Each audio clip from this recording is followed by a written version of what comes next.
نحمدہ ونصلی علی رسولہ الکریم اعوذ باللہ من الشیطان الرجیم بسم اللہ الرحمن الرحیم رب اشرح لی صدری ویسر لی امری واحلل عقدۃ من لسانی یفقہوا قولی۔ لاکھوں درود و سلام ہو پیارے نبی حضرت محمد صلی اللہ علیہ وسلم پر کہ جنہوں نے ہمیں زندگی گزارنے کا بہترین طریقہ دیا۔ دنیا اور آخرت کا کوئی بھی ایسا غم نہیں ہے کہ جس کے بارے میں ہمیں انہوں نے بہترین رہنمائی نہ دی ہو۔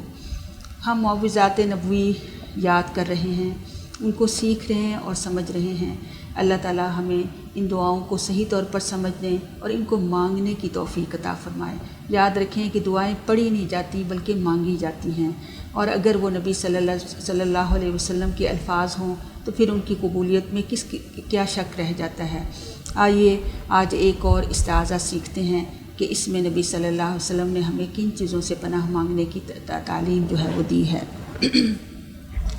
بخاری اور مسلم کی روایت ہے، نبی صلی اللہ علیہ وسلم نے فرمایا کہ مانگو اللہم انی اعوذ بک من عذاب القبر ومن عذاب جہنم ومن فتنة المحیا والممات ومن شر فتنة المسیح الدجال واعوذ بک من المأثم والمغرم۔ اس دعا کو دوبارہ سے ہم پڑھ لیتے ہیں۔ اللہم انی اعوذ بک من عذاب القبر وعذاب جہنم ومن فتنة مسیح الدجال واعوذ بک من فتنة المحیا وفتنة الممات اللہم انی اعوذ بک من المأثم والمغرم۔ اس کا ترجمہ دیکھتے ہیں۔ اللہم انی اعوذ بک، اے اللہ میں تیری پناہ میں آتا ہوں عذاب قبر سے، اور تیری پناہ میں آتا ہوں فتنہ مسیح دجال سے۔ واعوذ بک من الفتنة المحیا وفتنة الممات، کہ تیری پناہ میں آتا ہوں زندگی اور موت کے فتنے سے، اور اے اللہ میں تیری پناہ میں آتا ہوں گناہ اور قرض سے۔ اس میں دیکھیں کہ سب سے پہلے اللہ کے نبی نے ہمیں سکھایا کہ عذاب قبر اور عذاب جہنم سے پناہ مانگیں۔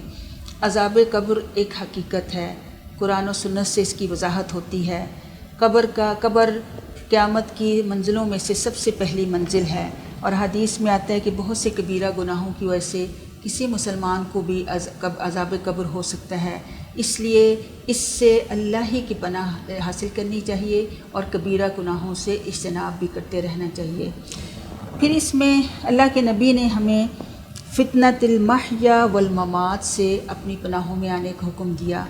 فتنہ سے مراد اصل میں ایک ایسی آزمائش کو کہا جاتا ہے کہ اس سے اصل میں مراد جو اس کے لفظی معنی کے حساب سے ہم دیکھتے ہیں تو سونے کو بھٹی میں تپا کر کھرے اور کھوٹے کو الگ الگ کر دینا ہے۔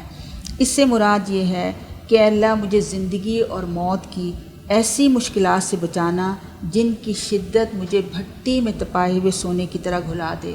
میرے اندر اللہ ان مشکلات کو سہنے کی طاقت نہیں ہے، بس تو اپنی رحمت سے میرے گناہ معاف کر اور مجھے موت اور زندگی کے تمام مراحل اور امور میں آسانیاں عطا فرما، اور ان کی ہر طرح کی آزمائشوں سے بچا لے۔ پھر اس کے بعد اللہ نے ہمیں سکھایا، اللہ کے نبی نے ہمیں سکھایا کہ ہم یہ بھی دعا مانگے کہ اللہم انی اعوذ بک من شر فتنۃ مسیح الدجال، کہ اللہ ہم تیری پناہوں میں آتے ہیں مسیح دجال کے فتنے کے شر سے، ہم اس کی پناہوں میں آتے ہیں۔ دجال کے حوالے سے یاد رکھیں کہ یہ قیامت کی بڑی بڑی علامات میں سے ایک علامت ہے۔ یہ نزول عیسیٰ علیہ السلام کے دور میں نازل ظاہر ہوگا، یعنی باقاعدہ مجسم شکل میں، انسانی شکل میں یہ آئے گا۔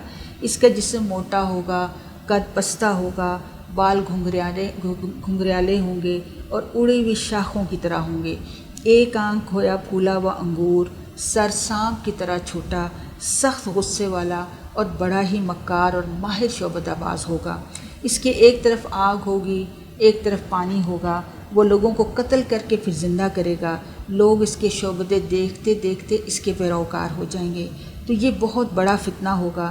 دجال کہے گا کہ میں تمہارا رب ہوں، جو اس کے قریب جائے گا وہ اس کا اقرار کر لے گا۔ یہ عیسیٰ علیہ السلام کے ہاتھوں قتل ہوگا۔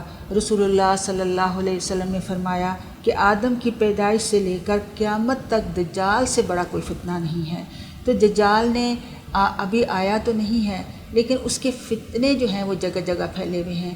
دجال اصل میں دجل سے ہے، دجل دھوکہ اور فریب کو کہتے ہیں، یعنی چیزوں کی حقیقت انسان کو سمجھ نہ آئے اور وہ اس کے داؤ فریب میں جو ہے وہ آنا شروع کر دے۔ اسی وجہ سے نبی صلی اللہ علیہ وسلم نے اس میں ہمیں اس فتنے کے شر سے بچنے کی جو ہے ہمیں اللہ کی پناہوں میں آنے کے بارے میں ہمیں تلقین کی ہے۔ سیدنا عبداللہ بن عباس نے فرمایا کہ رسول اللہ صلی اللہ علیہ وسلم ہمیں یہ دعا اس طرح سکھاتے تھے جس طرح قرآن مجید کی دوسری صورتیں سکھایا کرتے ہیں، اس لیے ہمیں اس دعا کو بہت ہی شوق اور ذوق سے سیکھنا چاہیے اور بڑی ہی رغبت کے ساتھ اس کو مانگنا بھی چاہیے۔ پھر اس میں ہمیں دو اور فتنوں سے پناہ مانگنی سکھائی ہے کہ اللہم انی اعوذ بک من المأثم والمغرم۔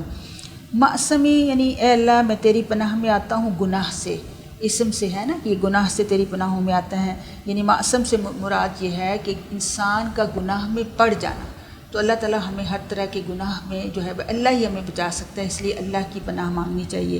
اور مغرب کا مطلب ہوتا ہے کہ چٹی پڑ جانے سے، ہم کہتے ہیں نا میرے پہ تو چٹی ہی پڑ گئی، مثلا کسی نے امانت رکھوائی تھی وہ ضائع ہو گئی، اس کی رقم دینی پڑ گئی، کسی نے جھوٹا مقدمہ کر دیا یا ناجائز جرم عائد کر کے قیدی بنا لینا، لہٰذا اس کا فدیہ یا تاوان دینا پڑ گیا، یا کوئی بھی ناگہانی آفتیں یا مصیبتیں آ جائیں یا بڑے پیمانے پر مالی نقصان ہو جائیں، تو اس کی تلافی اور اس سے بچنے کے لیے یہ بہت ہی خوبصورت تعویذ اور استعاذہ ہے جو نبی صلی اللہ علیہ وسلم نے ہمیں سکھایا ہے۔ اس لیے ہمیں اس دعا کو بہت ہی شوق سے پڑھنا چاہیے۔ اللہ تعالیٰ ہماری دعائیں قبول فرمائے اور ہمیں نبی صلی اللہ علیہ وسلم کے اس اسوہ پر عمل کرنے کی صحیح طور پر توفیق عطا فرمائے۔ وما علینا الا البلاغ المبین۔